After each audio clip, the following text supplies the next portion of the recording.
The growing appeals from the international community to Israel to reconsider a new ground assault against Hamas. Jordan and Qatar are the latest to add their voices to the list of countries and aid agencies who fear the offensive in Rafah could lead to a massive loss of civilian life. Rafah has become one of the only refuge for more than 1 million people fleeing the war.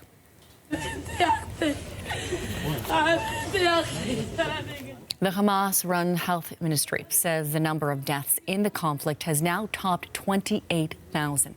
The latest reportedly include more than 24 people from 3 families in Rafah. Israel's military also claims 2 militants were killed. Prime Minister Benjamin Netanyahu has reportedly set a 1-month deadline for destroying Hamas in Rafah. The CBC's Dominic Velitis has more on the apparent deadline and what it could mean for civilians sheltering in the border city. Well, just to clarify that line, Natalie, that Netanyahu has given Israeli forces a month to finish its operation in Rafah. It is unverified. It was first carried by Channel 12 News, which is Israel's most watched commercial TV channel, before being picked up by other media outlets there.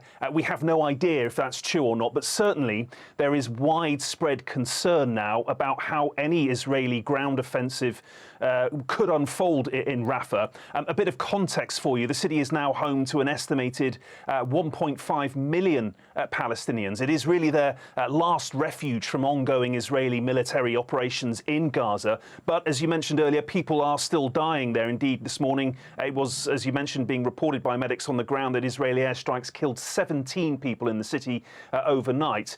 What we do know, Natalie, is that Netanyahu's office has ordered the military to develop a plan to evacuate the population from Rafah and destroy the 4 remaining Hamas battalions, which it says are deployed in the city. And this plan has already set alarm bells ringing in several quarters. First off, several aid groups are saying, look, it's just not possible to evacuate that number of people from Rafah. The United Nations says it doesn't want to see any forced mass displacement, that civilians sheltering there should be protected. But it's the threat of Israeli forces going into the city that is a real cause for concern. The US, for one, warned this week it would be a disaster for civilians. The European Union said this morning it would have catastrophic consequences, while the Norwegian Refugee Council has warned that civilians in Rafah would face a bloodbath if Israeli forces do indeed move in. Natalie. OK, Dom, looking now to north of Gaza, Israel's military says fighting there is, quote, intense. This morning, what details can you give us? Yeah, I mean, first of all, in terms of the fighting in the north, neither the IDF or Hamas have issued any battlefield reports in the last 24 hours or so. But Israel, as you say, has described the situation its troops are facing as intense.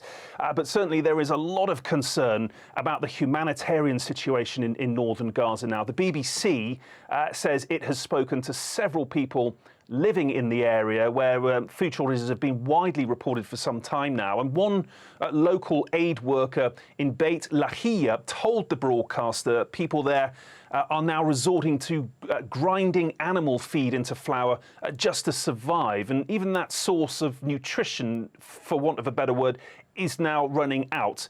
Meanwhile, others have described how they are now digging into the ground to access pipes for drinking water. The problem there, Natalie, according to the UN, is not enough aid is getting into the north. Indeed, it's claiming more than half of aid missions were denied access last month. And Israeli forces are increasingly interfering with how and where aid is delivered. That's what the United Nations is saying. The Israeli military agency tasked with coordinating aid access in Gaza denies those allegations, that it does not limit aid getting in where it's needed. The UN, though, now warning that an estimated 300,000 people in this part of the Gaza Strip are largely cut off from help, and there is now a growing risk of famine. Natalie. The CBC's Dominic Velitis in London.